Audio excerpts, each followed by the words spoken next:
हम संस्कृत के हास के इतिहास को ज्यादा स्मरण करने की जगह संस्कृत के उत्थान के लिए ज्यादा काम करने की जरूरत है। अब ऐसा समय नहीं है। देश में एक अनुकूल वातावरण है जिसके माध्यम से संस्कृत का विकास हो सकता है। आज देश में एक ऐसी सरकार है जिसने संस्कृत के लिए अनेक प्रकार की योजनाओं को लाया है। अष्टादशी योजना, लगभग 18 परियोजनाओं को हमने लागू किया है। दुर्लभ संस्कृत पुस्तकों के प्रकाशन, थोक खरीद और दोबारा प्रिंट करने के लिए वित्तीय सहायता भी भारत सरकार देती है। प्रख्यात संस्कृत पंडितों की सम्मान राशि में भी बढ़ोतरी की है। नई शिक्षा नीति में इंडियन नॉलेज सिस्टम पर फोकस किया है। इसका एक बहुत बड़ा वर्टिकल स्तंभ संस्कृत भी है। राष्ट्रीय संस्कृत संस्थान को केंद्रीय संस्कृत विश्वविद्यालय में अपग्रेड भी हमने किया है। शास्त्र चूड़ामणि योजना के माध्यम से सेवानिवृत्त प्रख्यात संस्कृत विद्वानों को अध्यापन के लिए नियुक्त करने का काम किया है। और सबसे बड़ा काम अगर सरकार ने किया है तो हमारी संस्कृत और हमारी प्राकृत भाषाओं में बिखरी हुई, देश भर में बिखरी हुई पांडुलिपियों को एकत्रित करने के लिए लगभग 500 करोड़ के बजट से एक अभियान चलाया गया।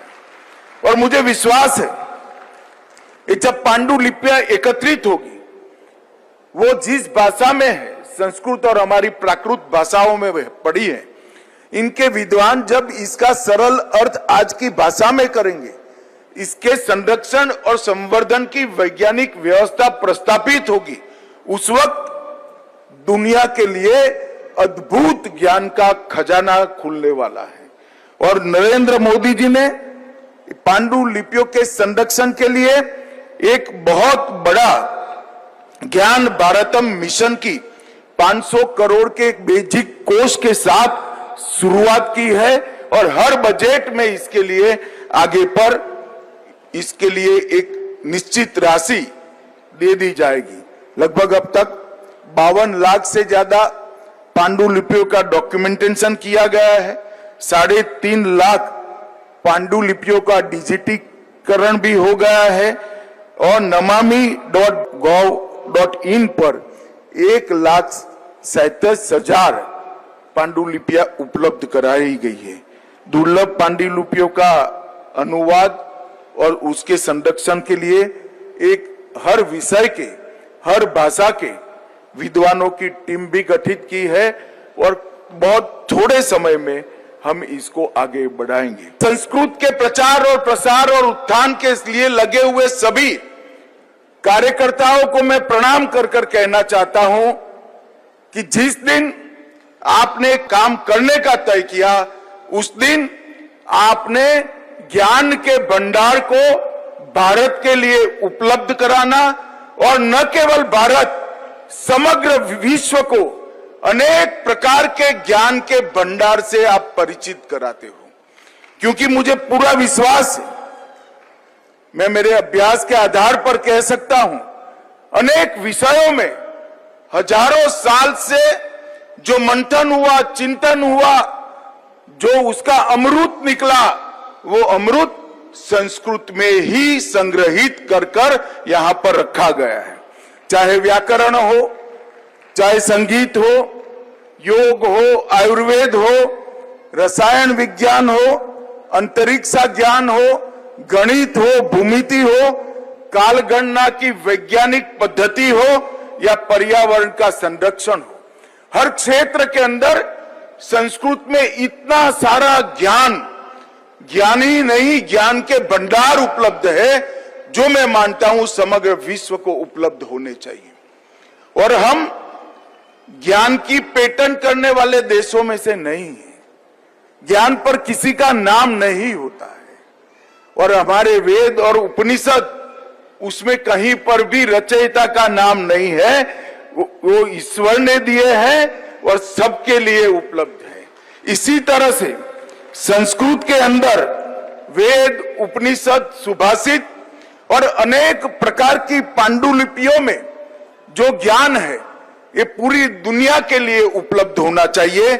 और संस्कृत भारती जो काम कर रही है वो ज्ञान के इस पिटारे को दुनिया को उपलब्ध कराने की दिशा में पहला कदम है।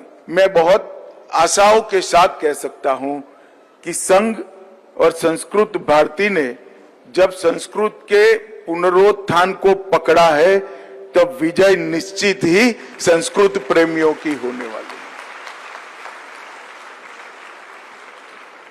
संघ ने जो जो अभियान अब तक लिए हैं और संस्कृत भारती के कामों को मैंने जाना है, इस बार तो बहुत बैठना नहीं हुआ, मगर 2019 में जब निमंत्रण देने आए थे तब काफी बैठना हुआ था। लगभग संस्कृत भारती ने 81 से लेकर अब तक 1 करोड़ लोगों को संस्कृत बोलने का परिचय कराने का काम किया है। आप कल्पना कर सकते हैं 1 करोड़ लोगों को जिनको संस्कृत जरा भी नहीं आती है, इनको बोलने का प्रयास और बोलने का एक प्रकार से इनकी प्रैक्टिस कराने का काम किया है। 1 लाख से ज्यादा संस्कृत सिखाने वाले लोगों को उन्होंने प्रशिक्षित करने का काम किया है। 6000 परिवार ऐसे बने हैं जो आपस में केवल संस्कृत में बात करते हैं। 4500 केंद्र 26 देशों में बने हैं और 2011 में विश्व का सबसे पहला विश्व संस्कृत पुस्तक मेला, उसका भी आयोजन करने का यश संस्कृत भारती को जाता है। और उज्जैन में 2013 में जो साहित्योत्सव हुआ उसको भी संस्कृत भारती ने आयोजित किया। संस्कृत भारती का ये जो प्रयास, उसने न केवल देश की जनता के मन में संस्कृत की रुचि बनाई, धीरे धीरे संस्कृत की स्वीकृति भी बढ़ रही है। मैं बहुत आशाओं के साथ कह सकता हूं कि संघ और संस्कृत भारती ने जब संस्कृत के पुनरुत्थान को पकड़ा है तब विजय निश्चित ही संस्कृत प्रेमियों की होने वाली है। संघ ने जो जो अभियान अब तक लिए हैं और संस्कृत भारती के कामों को मैंने जाना है, इस बार तो बहुत बैठना नहीं हुआ, मगर 2019 में जब निमंत्रण देने आए थे तब काफी बैठना हुआ था। लगभग संस्कृत भारती ने 81 से लेकर अब तक 1 करोड़ लोगों को संस्कृत बोलने का परिचय कराने का काम किया है। आप कल्पना कर सकते हैं 1 करोड़ लोगों को जिनको संस्कृत जरा भी नहीं आती है, इनको बोलने का प्रयास और बोलने का एक प्रकार से इनकी प्रैक्टिस कराने का काम किया है। 1 लाख से ज्यादा संस्कृत सिखाने वाले लोगों को उन्होंने प्रशिक्षित करने का काम किया है। 6000 परिवार ऐसे बने हैं जो आपस में केवल संस्कृत में बात करते हैं। 4500 केंद्र 26 देशों में बने हैं और 2011 में विश्व का सबसे पहला विश्व संस्कृत पुस्तक मेला, उसका भी आयोजन करने का यश संस्कृत भारती को जाता है। और उज्जैन में 2013 में जो साहित्योत्सव हुआ उसको भी संस्कृत भारती ने आयोजित किया।